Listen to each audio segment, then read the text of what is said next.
नमस्ते बच्चों। आज मैं कक्षा 10 में चैप्टर पढ़ाने जा रहा हूँ नरेशन। तो सबसे पहले हमने हेडिंग डाल दिया नरेशन।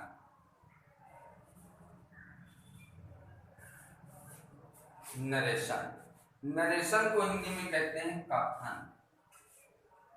नरेशन को हिंदी में कहते हैं कथन। अब जो नरेशन होते हैं तो नरेशन के हमारे निम्नलिखित दो भेद होते हैं। नरेशन के निम्नलिखित दो भेद होते हैं जिसे हम कहते हैं, एक को डायरेक्ट नरेशन, डायरेक्ट नरेशन, और दूसरे को यानी नंबर 2 को हम कहते हैं इनडायरेक्ट नरेशन, इनडायरेक्ट नरेशन। यानी नरेशन को हिंदी में कहते हैं कथन। तो नरेशन के हमारे निम्नलिखित दो भेद होते हैं।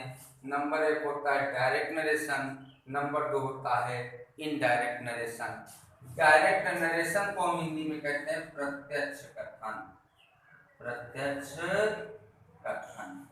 डायरेक्ट नरेशन को हिंदी में कहते हैं प्रत्यक्ष कथन, और इनडायरेक्ट नरेशन को हिंदी में कहते हैं अप्रत्यक्ष कथन, अप्रत्यक्ष कथन। तो नरेशन कथन हो गए। नरेशन के हमारे निम्नलिखित दो भेद हुए, एक डायरेक्ट नरेशन और एक इनडायरेक्ट नरेशन। तो डायरेक्ट नरेशन प्रत्यक्ष कथन, इसमें क्या होता है कि वक्ता की कही हुई बात को, वक्ता की कही हुई बात को ज्यों का त्यों उसी के शब्दों में कहने को डायरेक्ट नरेशन कहते हैं। और इनडायरेक्ट नरेशन वक्ता की कही हुई बात को उसके शब्दों में जो है परिवर्तन करके बगैर अर्थ व भाव को बदले लिख दें या हम कह दें तो उसे हम इनडायरेक्ट नरेशन कहते हैं। या हम सीधे कह दें कि वक्ता की कही हुई बात को घुमाकर या सारांश रूप में कहने को जो है इनडायरेक्ट नरेशन, अप्रत्यक्ष कथन कहते हैं। तो हमको मालूम हो गया कि डायरेक्ट नरेशन किसे कहते हैं और इनडायरेक्ट नरेशन किसे कहते हैं। अब नंबर 1 हम हेडिंग डालते हैं डायरेक्ट नरेशन, डायरेक्ट नरेशन।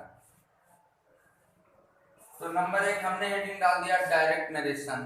अब आगे आया कि डायरेक्ट नरेशन। तो डायरेक्ट नरेशन के हमारे निम्नलिखित दो भाग होते हैं, जिसे हम डायरेक्ट नरेशन के निम्नलिखित दो भाग होते हैं। डायरेक्ट नरेशन के निम्नलिखित दो भाग होते हैं। नंबर 1 जिसे हम कहते हैं रिपोर्टिंग वर्ब, रिपोर्टिंग वर्ब, और नंबर 2 होता है हमारा रिपोर्टेड स्पीच, रिपोर्टेड। यानी डायरेक्ट नरेशन के निम्नलिखित दो भाग होते हैं, एक को हम कहते हैं रिपोर्टिंग वर्ब और दूसरे को हम कहते हैं रिपोर्टेड स्पीच। अब डायरेक्ट नरेशन में कौन सा भाग रिपोर्टिंग वर्ब होता है और कौन सा भाग जो है रिपोर्टेड स्पीच होता है, आइए हम इसको देखते हैं। भाई डायरेक्ट नरेशन के तो हमारे दो भाग हो गए, एक को हमने रिपोर्टिंग वर्ब कह दिया और एक को रिपोर्टेड स्पीच। अब हम किस तरह पहचानेंगे कि कौन सा भाग रिपोर्टिंग वर्ब है और कौन सा भाग रिपोर्टेड स्पीच है। तो कामा इन्वर्टेड कामा के जो बाहर होता है, कामा इन्वर्टेड कामा के जो बाहर वाला भाग होता है उसको हम रिपोर्टिंग वर्ब कहते हैं, और कामा इन्वर्टेड कामा के अंदर वाले भाग को रिपोर्टेड स्पीच कहते हैं। आइए हम बताते हैं उदाहरण से कि किस भाग को रिपोर्टिंग वर्ब कहते हैं और किस भाग को हम रिपोर्टेड स्पीच कहते हैं। जैसे हमने लिख दिया the father says, the father says comma inverted comma Sita is a good girl, Sita is a good girl, ये दो कामा लगा के फुल स्टॉप।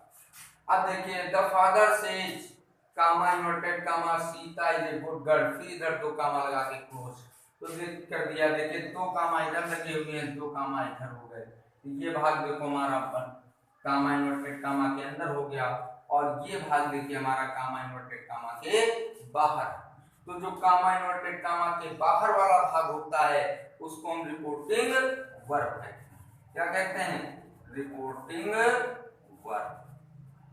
और जो कामा इन्वर्टेड कामा के अंदर होता है उसको हम कहते हैं रिपोर्टेड स्पीच।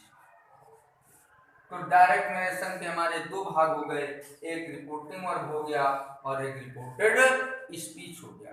यानी कामा इन्वर्टेड कामा के जो बाहर वाला भाग हुआ उसे हम रिपोर्टिंग वर्ब कहते हैं, और कामा इन्वर्टेड कामा के जो अंदर होता है भाग उसको हम रिपोर्टेड स्पीच कहते हैं। अब जो हमारा डायरेक्ट नरेशन होता है, तो हमारे जो नरेशन होते हैं वो असर्टिव होते हैं, इंट्रागेटिव होते हैं, इंपरेटिव होते हैं, ऑप्टेटिव होते हैं, एक्सक्लेमेटरी होते हैं। तो हम डायरेक्ट नरेशन में सबसे पहले देखेंगे असर्टिव सेंटेंस।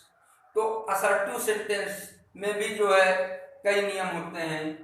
असर्टिव सेंटेंस में जैसे हमारा पहला नियम आता है कि अगर रिपोर्टिंग वर्ब हमारा प्रेजेंट टेंस या फ्यूचर टेंस में होता है तो हम रिपोर्टेड स्पीच के टेंस में कोई परिवर्तन नहीं करते हैं, केवल कामा इन्वर्टेड कामा के स्थान पर दैट का प्रयोग कर देते हैं। फिर अगर रिपोर्टिंग और हमारा पास्ट टेंस में होता है तो हम रिपोर्टेड स्पीच के टेंस में निम्न प्रकार से परिवर्तन करते हैं। तो वो भी हम तुमको बताएंगे कि कब हम रिपोर्टिंग वर्ब जो है किस टेंस में हो तो हम रिपोर्टेड स्पीच के टेंस में परिवर्तन नहीं करेंगे, और रिपोर्टिंग वर्ब हमारा किस टेंस में होगा तो हम रिपोर्टेड स्पीच के टेंस में परिवर्तन करेंगे। फिर इसी में जो हमारा आता है पर्सनल प्रोनाउंस में परिवर्तन, वो भी हम तुमको बताएंगे कि पर्सनल प्रोनाउंस में परिवर्तन किस तरह किया जाता है। इसके बाद हम आपको बताएंगे जो है निकटता सूचक, अगर हमको रिपोर्टेड स्पीच में निकटता सूचक शब्द मिलते हैं तो उनको हम कैसे दूरी सूचक शब्दों में बदलेंगे और कब नहीं बदलेंगे। यानी इसमें भी स्थितियां होती हैं कि किस समय हम निकटता सूचक शब्द को दूरी सूचक शब्द में बदलते हैं और हम किस समय जो है निकटता सूचक शब्द को दूरी सूचक शब्द में नहीं बदलते हैं। फिर हमारे यूनिवर्सल ट्रूथ वाले भी आते हैं, हैप्चुअल एक्शन के वाक्य आते हैं, उनको भी हम करना जो है बताएंगे। तो आइए सबसे पहले आज देखते हैं असर्टिव सेंटेंस। तो आपको नरेशन मालूम हो गया, दो प्रकार के होते हैं, डायरेक्ट नरेशन, इनडायरेक्ट नरेशन। फिर डायरेक्ट नरेशन के दो भाग मालूम हुए, एक हुआ रिपोर्टिंग वर्ब और एक हुआ रिपोर्टेड स्पीच। कामा इन्वर्टेड कामा के जो बाहर वाला भाग हुआ उसे रिपोर्टिंग वर्ब कहा गया, और जो कामा इन्वर्टेड कामा के अंदर हुआ भाग उसको हमने रिपोर्टेड स्पीच कहते हैं। अब देखिए आगे, अब अगला नियम आता है, हमको देखना है, हमने बताया असर्टिव सेंटेंस, तो असर्टिव सेंटेंस ही हम बता रहे हैं। तो असर्टिव सेंटेंस में क्या होता है कि यदि रिपोर्टिंग वर्ब हमारा प्रेजेंट टेंस या फ्यूचर टेंस में होता है तो हम रिपोर्टेड स्पीच के टेंस में परिवर्तन नहीं करते हैं। अब देखिए अगला नियम रिपोर्टिंग वर्ब में भी देखिए, अगर रिपोर्टिंग वर्ब में हमारा केवल से लिखा हो या सेज लिखा हो या सेड लिखा हो तो हम इनमें कोई परिवर्तन नहीं करते, यानी नो चेंज, नो चेंज। और अगर इनके पश्चात टू लिखा होता है, जैसे अगर से के पश्चात हमारा सेज के पश्चात हमारा टू आ जाए तो हम सेज टू को बदल देंगे टेंस में। अगर से के पश्चात टू लिखा होगा तो से टू को हम बदल देंगे टेल में, और अगर सेड के बाद हमारा टू लिखा होगा तो हम से टू को काहे में बदल देंगे, टोल्ड। ये हमारे रिपोर्टिंग वर्ब में भी है कि अगर केवल सेज या सेड है तो हम उसको उसी तरह लिख देंगे।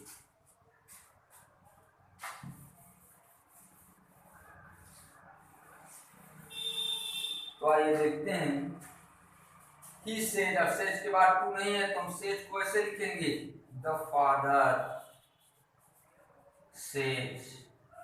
कामा इन्वर्टेड कामा को हटा देंगे, इसके स्थान पर हम प्रयोग करेंगे दैट का, दैट सीता। अब देखिए, अब रिपोर्ट जब रिपोर्टिंग और किस टेंस में है, द फादर सेज, पिताजी एक वचन है तो क्रिया में एस या यस लगा हुआ है। अगर कर्ता बहुवचन होगा तो क्रिया में एस नहीं लगा होगा, यही प्रेजेंट। और अगर फ्यूचर टेंस में होगा तो विल या शैल लगा होगा। अब हमने बताया रिपोर्टिंग और प्रेजेंट टेंस या फ्यूचर टेंस में होता है तो रिपोर्टेड स्पीच के टेंस में परिवर्तन नहीं करते हैं। तो प्रेजेंट टेंस का मतलब हो गया प्रेजेंट टेंस के चारों भेद, चाहे वो इंडेफिनिट में हो, चाहे प्रेजेंट कंटीन्यूअस में हो, चाहे प्रेजेंट परफेक्ट में हो, चाहे प्रेजेंट परफेक्ट कंटिन्यूअस में हो। इसी तरह फ्यूचर में आ जाइए तो चाहे वह फ्यूचर इंडेफिनिट में हो, चाहे फ्यूचर कंटिन्यूअस में हो, चाहे फ्यूचर परफेक्ट में हो, चाहे फ्यूचर परफेक्ट कंटिन्यूअस में हो, तो हम रिपोर्टेड स्पीच के टेंस में परिवर्तन नहीं करेंगे। तो शेष देखिए हमारा फ्यूचर प्रेजेंट टेंस में है तो हमने कामा इन्वर्टेड कामा के सामने दैट लगा दिया। सीता अभियान टेंस में कोई परिवर्तन नहीं करेंगे, इसका ये लिख देंगे Sita is a good girl. ये हो गया हमारा डायरेक्ट नरेशन और ये हमारा हो गया इनडायरेक्ट नरेशन। इसमें हमने वक्ता की कही हुई बात को जो का तो उसी के शब्दों में कहा और इसमें वक्ता की कही हुई बात को हमने उसके शब्दों में परिवर्तन करके बगैर अर्थ बदले हमने लिख दिया, तो हमारा हो गया इनडायरेक्ट नरेशन। अब देखिए जैसे लिखते हैं the teacher will say, the teacher will say comma inverted comma Mohan is playing cricket, Mohan is playing cricket. अब देखिए यहाँ से के पश्चात बिल्कुल नहीं है तो हम से को वैसे ही लिख देंगे the teacher will say, the teacher will say comma inverted comma के स्थान पर हमने लगा दिया दैट। अब देखिए रिपोर्टिंग और ये प्रेजेंट टेंस में था, ये किस टेंस में, फ्यूचर टेंस में, तो विल या सेल लग गया।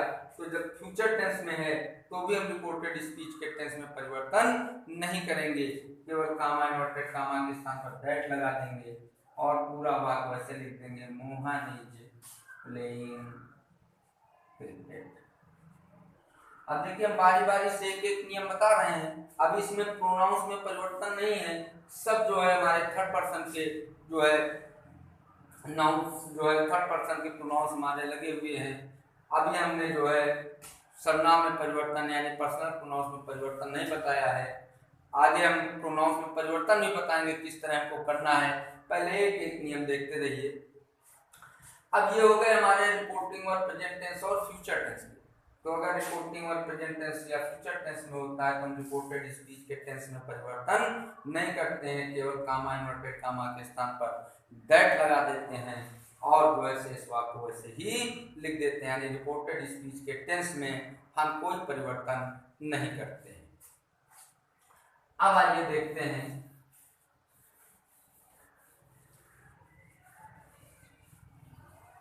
जैसे लिखते हैं हम the teacher said, the teacher said, the teacher said comma inverted comma Sohan is reading, Sohan is reading a book. अब देखिए ये हमारा इन्वर्टेड कामा के अंदर है, ये रिपोर्टेड स्पीच हो गया। ये रिपोर्टिंग वर्क जो है कामा इन्वर्टेड कामा के बाहर है कि हमारा हो गया रिपोर्टिंग वर्क। तो अब हमको देखना है ये रिपोर्टिंग वर्क किस टेंस में, भाई से मिला, से मिला, विल या शायद से मिला, तो हमने देखा कि वो रिपोर्टिंग वर्क हमारा प्रेजेंट टेंस या फ्यूचर टेंस में था। अब ये देखिए द टीचर सेड, तो से का सेकंड फॉर्म क्या होता है सेड, यानी ये रिपोर्टिंग वर्क हमारा पास्ट टेंस में। तो अगर रिपोर्टिंग वर्क हमारा पास्ट टेंस में होता है तो हम रिपोर्टेड स्पीच के फिर टेंस में निम्न प्रकार से परिवर्तन करते हैं। अगर रिपोर्टेड स्पीच का टेंस प्रेजेंट इंडेफिनिट में होता है तो उसे हम पास्ट इंडेफिनिट में चेंज कर देते हैं। अगर हमारा रिपोर्टिंग वर्क प्रेजेंट कंटीन्यूअस में है तो उसे हम पास्ट कंटीन्यूअस में बदल देते हैं। अगर प्रेजेंट परफेक्ट में होता है तो उसे हम पास्ट परफेक्ट में बदल देते हैं। प्रेजेंट परफेक्ट कंटीन्यूअस में होता है तो उसे हम पास्ट परफेक्ट कंटीन्यूअस में बदल देते हैं। अगर पास्ट इंडेफिनिट में होता है तो उसे हम पास्ट परफेक्ट में बदल देते हैं। अगर पास्ट कंटीन्यूअस में होता है तो उसे हम पास्ट परफेक्ट कंटीन्यूअस में चेंज कर देते हैं।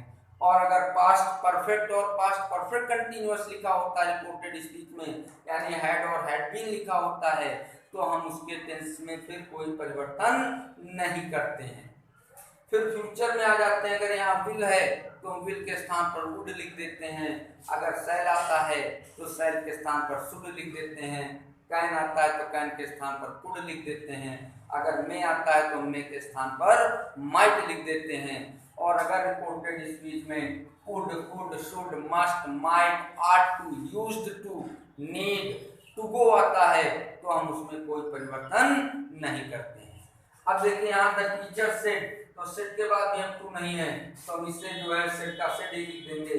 तो हम लिख देंगे the teacher said, the teacher said, comma inverted comma के स्थान पर दैट। अब देखिए रिपोर्टिंग वर्ब किस टेंस में है, पास्ट टेंस में, तो हम इसके टेंस में परिवर्तन कर देंगे।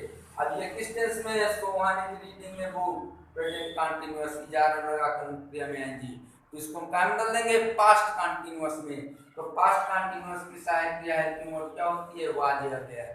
तो सोहन,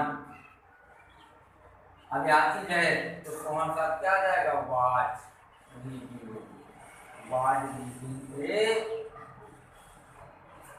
अब जैसे दूसरा लिखते हैं हम, he said to me, he said to me, comma inverted comma,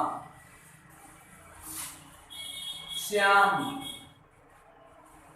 is not good, Shyam has completed, Shyam has completed the work,